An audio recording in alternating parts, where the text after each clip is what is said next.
The movie opens with the Space Shuttle Explorer orbiting Earth. It is commanded by veteran astronaut Matt Kowalski, who leads a mission to service the Hubble Space Telescope. Another astronaut, Dr. Ryan Stone, is on her first mission, tasked with performing a series of hardware upgrades on the Hubble. During a spacewalk, Matt uses his experience to lighten the mood by sharing funny anecdotes from his career as an astronaut. Mission Control in Houston warns the crew about a rapidly expanding cloud of space debris caused by the Russians, who accidentally trigger the situation by destroying a defunct spy satellite. The debris travels faster than a high-speed bullet and is heading toward its altitude. The crew is instructed to return to Earth immediately. However, communication with Houston is soon lost when the debris destroys communication satellites. As the crew struggles to return to the Explorer, Dr. Stone becomes stuck in the shuttle's mechanical arm. Suddenly, high-speed debris strikes the Explorer and Hubble, destroying both and killing the rest of the crew. The impact also tears Dr. Stone away from the shuttle, leaving her tumbling uncontrollably through space. She desperately tries to contact anyone who can hear her. Initially, no one responds, but a few minutes later, Matt hears her transmission and asks for her location. He instructs her to flash her light so he can find her. Using a manned maneuvering unit, Matt finally reaches Dr. Stone and advises her to remain calm and conserve oxygen, as her supply is critically low, below 10%. The two return to the Explorer, only to find it has been catastrophically damaged, with the rest of the crew confirmed dead. They decided to use the MMU to reach the International Space Station, located approximately 900 miles from their current position. Matt calculates they have about 90 minutes before the debris field completes an orbit and threatens them again. On their way to the ISS, they witness a breathtaking sunrise. Matt engages her in conversation to calm the panicked Dr. Stone, who now has less than 2% oxygen remaining. She eventually opens up about her personal life, revealing that her daughter died at the age of 4 in an accident. This tragedy deeply impacted her, leaving her to cope with the immense sadness of living without her beloved daughter. A few moments later, Dr. Stone's remaining oxygen drops below 1%, but Matt informs her that there is a little spare oxygen in her suit. As they approach the station, Matt explains that the International Space Station's crew has already evacuated using one of its 2 Soyuz spacecraft.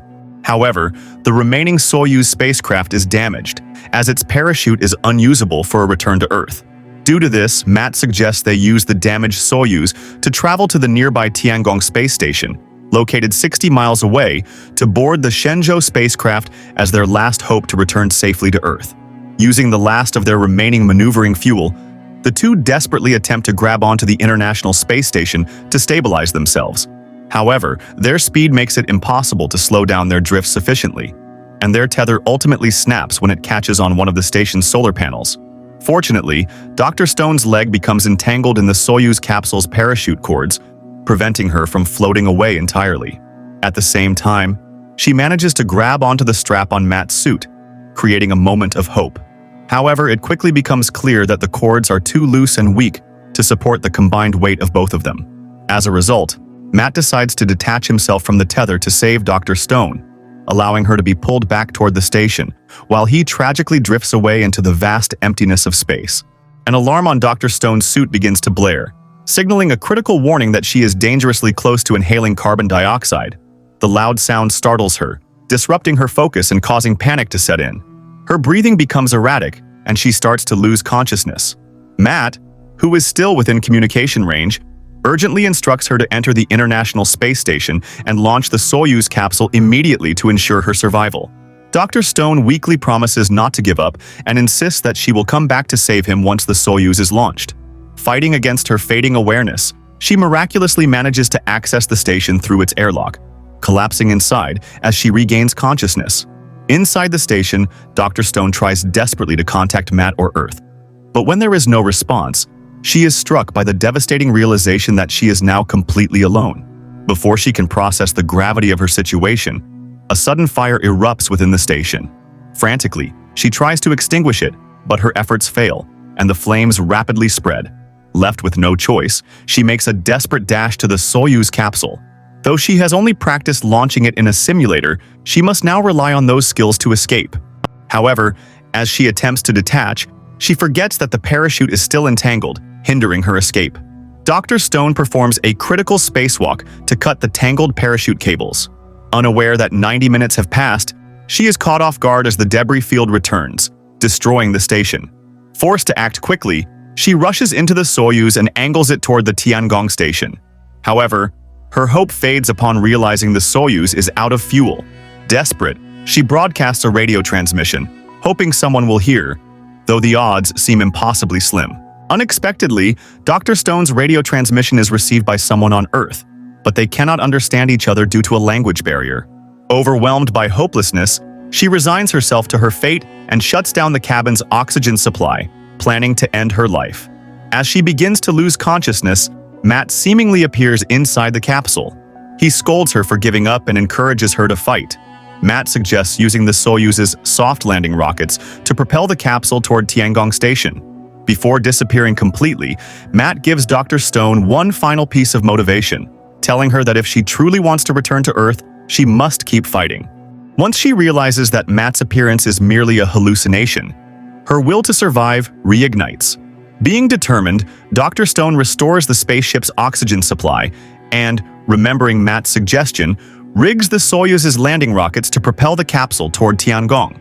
With renewed hope, she takes the crucial steps toward her survival, refusing to give up despite the overwhelming odds. Since she cannot dock with Tiangong, Dr. Stone ejects herself from the Soyuz and uses a fire extinguisher as a makeshift booster to reach the rapidly deorbiting Tiangong. At the same time, the debris begins striking the station. She manages to enter Tiangong's Shenzhou capsule and starts the Earth landing module. Initially, she is confused by the buttons labeled in Chinese, but she remembers Matt's earlier remark that the buttons are the same as those on the Soyuz. Moments later, the entire station begins to collapse, forcing her to undock the capsule from Tiangong immediately while continuing to report her condition to Houston. She tells them that there are two possible outcomes. Either she will make it to Earth and tell the story, or she will burn up in the next 10 minutes. She still laughs as she says no harm, no foul, and that either way, it will be one hell of a ride. The debris can be seen burning as it enters the upper atmosphere, including Dr. Stone's capsule. Despite being damaged by the debris, the Shenzhou capsule successfully enters the atmosphere and descends, eventually landing in a lake. Meanwhile, radio communication from Houston informs her that she has been tracked on radar and rescue crews are on their way. However, her struggle is not over. When Dr. Stone opens the hatch, water rushes in, trapping her inside. She takes a deep breath and holds it as the capsule sinks, allowing her to swim out through the hatch. She also removes her spacesuit, which is weighing her down, before swimming to the shore. The movie concludes with a scene of Dr. Stone triumphantly grasping the ground she has longed for so deeply. She then stands triumphantly and walks away, feeling the pleasure of gravity on Earth.